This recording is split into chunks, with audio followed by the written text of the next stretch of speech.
Hello friends, स्वागत है आप लोगों का हमारे इस चैनल बायो नॉलेज वर्ल्ड पे। फ्रेंड्स, आज की इस वीडियो में हम समझेंगे मलेरिया के बारे में। मलेरिया क्या होता है और इसके लक्षण क्या क्या होते हैं और ये किन किन कारणों से ये होता है। तो चलिए शुरू करते हैं फ्रेंड्स, इस वीडियो में हम समझेंगे मलेरिया के बारे में। मलेरिया कितने प्रकार का होता है, मलेरिया का लक्षण क्या क्या होता है और इससे कैसे बचा जा सकता है, इसमें टेस्ट कौन कौन सा करवाते हैं। फ्रेंड्स, मलेरिया प्लाज्मोडियम नाम के प्रोटोजोआ से होने वाली बीमारी है, जो कि एक मादा मच्छर के काटने की वजह से होता है, जिसका नाम है एनाफिलीज।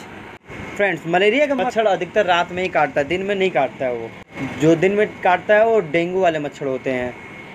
फ्रेंड्स, मलेरिया के मच्छर अधिकतर बरसात के मौसम में ही काटते हैं। फ्रेंड्स, ये मच्छर अधिकतर मतलब नाली या गड्ढे में या फिर गंदगी से वो पनपता है और ये अधिकतर बरसात के मौसम में ज़्यादा एक्टिव रहता है। फ्रेंड्स, मलेरिया का जो इन्फेक्शन होता है वो हमारे शरीर के लीवर पे अटैक करता है और आरबीसी, जिसे हम रेड ब्लड सेल्स कहते हैं, इस पर भी इसका बुरा प्रभाव पड़ता है। यानी कि जो प्लाज्मोडियम नाम का पैरासाइट होता है वो लीवर पे और रेड ब्लड सेल्स पे अटैक करता है।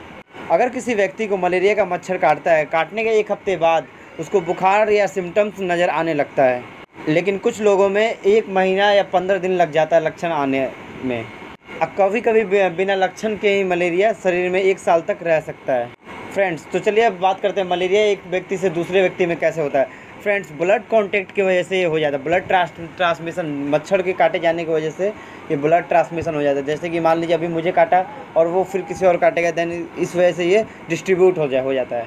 फ्रेंड्स, अगर कोई गर्भवती महिला उस महिला को अगर मलेरिया हो जाए तो अधिकतर चांसेस होते हैं कि उस बच्चे को भी जो उनके गर्भ में पल रहा है उसको भी होने के चांसेस बढ़ जाते हैं। और फ्रेंड्स, मलेरिया जो है वो हमारे शरीर में 1 साल तक रह सकता है आरबीसी में।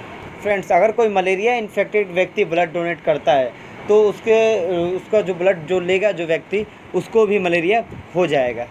फ्रेंड्स, तो इसीलिए अगर किसी व्यक्ति को मलेरिया हुआ रहता है तो वो 1 साल तक ब्लड डोनेट नहीं कर सकता है।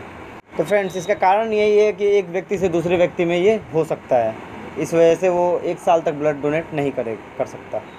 फ्रेंड्स, कुछ केसेस में ऐसा देखा जाता है कि कोई मलेरिया इन्फेक्टेड कोई व्यक्ति है जो कि मलेरिया से संक्रमित है, अगर उसको कोई मच्छर काटता है तो मलेरिया उस व्यक्ति से उस मच्छर में भी चला जाता है, जो कि बाद में चल के किसी और को बाइट करेगा तो वो भी मलेरिया से इन्फेक्टेड हो जाएगा।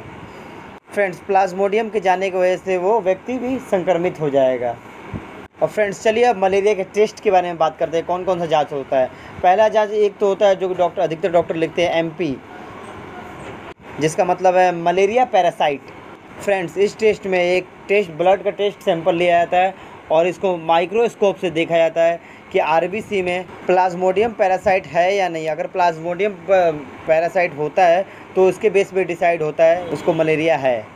फ्रेंड्स, इसमें दूसरा टेस्ट होता है मलेरिया का, जिसका नाम है मलेरिया एंटीजन टेस्ट, जिसमें प्लाज्मोडियम फैल्सिपेरम और प्लाज्मोडियम विवेक्स, ये 2 प्रकार के टेस्ट होते हैं। फ्रेंड्स, ये एक रैपिड किट से होता है और इसमें लगभग 10 मिनट में रिजल्ट मिल जाता है। फ्रेंड्स, इसमें एक और टेस्ट होता है जिसका नाम है RT-PCR test, malaria antigen. Friends, इस टेस्ट में मलेरिया का जो एंटीजन या एंटीबॉडी होता है, इस चीज़ का पता लगाया जाता है। फ्रेंड्स, चलिए अब बात करते हैं मलेरिया के लक्षण के बारे में। तो फ्रेंड्स, मलेरिया एक संक्रामक बीमारी होता है जो कि एक फीमेल मच्छर के काटने की वजह से होता है। उसका नाम एनाफिलीज मस्कीटो है। तो फ्रेंड्स, चलिए अब बात करते हैं इसके सिम्टम्स के बारे में। इसके सिम्टम्स क्या क्या होते हैं और इससे कैसे बचा जा सकता है। मलेरिया का जब सिम्टम्स दिखाई देता है तो उसमें तेज़ ठंड लग के कभी बुखार आ जाएगी।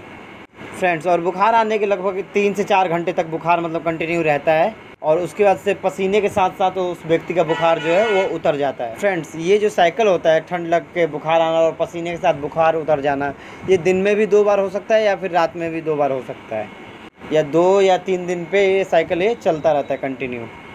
फ्रेंड्स, और इसका दूसरा लक्षण है कि सिर और हाथ पैरों और जोड़ों में दर्द होना और उल्टी होना या जी मचलाना, कमजोरी और थकान महसूस होना, शरीर में खून की कमी महसूस होना, सांस फूलना, आँखों की पुतलियों का जो रंग है वो जो पीला हो जाना। तो ये सब कुछ मलेरिया के लक्षण हैं। फ्रेंड्स, चलिए अब बात करते हैं मलेरिया के बुखार कितने प्रकार के होते हैं। फ्रेंड्स, मलेरिया का जो बुखार होता है वो 4 प्रकार का होता है। फ्रेंड्स, इसमें पहला होता है प्लाज्मोडियम फैल्सिपेरम और दूसरा होता है प्लाज्मोडियम वाइवेक्स और तीसरा होता है प्लाज्मोडियम ओवल चौथा होता है प्लाज्मोडियम मलेरिया। फ्रेंड्स, इसमें सबसे ज़्यादा खतरनाक होता है प्लाज्मोडियम फैल्सीपेरम से। फ्रेंड्स, प्लाज्मोडियम फैल्सीपेरम से सबसे ज़्यादा मौतें हो जाती है। फ्रेंड्स, वाइवेक्स से भी ज़्यादा सीरियस होता है प्लाज्मोडियम फैल्सीपेरम। इसमें तेज़ बुखार, सिर दर्द, ये सब होता है और कभी कभी कमजोरी से बेहोश भी हो जाता है पेशेंट। फ्रेंड्स, भारत में जो है ज़्यादातर प्लाज्मोडियम वेवेक्स से ही लोग पॉजिटिव होते हैं, इसी से ही ज़्यादा ग्रसित होते हैं। लेकिन फ्रेंड्स, प्लाज्मोडियम फैल्सीपेरम से कम खतरनाक प्लाज्मोडियम वेवेक्स होता है। और फ्रेंड्स, प्लाज्मोडियम ओवल की बात करें तो ये एकदम ना के बराबर होता है भारत में। फ्रेंड्स, इसमें सबसे ज़्यादा नॉर्मल ये होता है प्लाज्मोडियम मलेरिया। ये एकदम नॉर्मल होता है, ये ऐसे ही ठीक हो जाता है। फ्रेंड्स, चलिए अब बात करते हैं इसके बचाव और सावधानी के बारे में। फ्रेंड्स, अगर मलेरिया से बचना है तो आसपास का एरिया साफ़ सफाई रखिए, गंदगी बिल्कुल नहीं। और शाम के टाइम में अधिकतर फुल कपड़ा पहने, क्योंकि इसी टाइम में अधिकतर बाइट करते हैं। और साफ़ सफाई रखिए, कहीं पानी न जमने दीजिए अगल बगल। वीडियो अगर आपको पसंद आए तो लाइक ज़रूर कीजिएगा और चैनल को सब्सक्राइब ज़रूर कीजिएगा।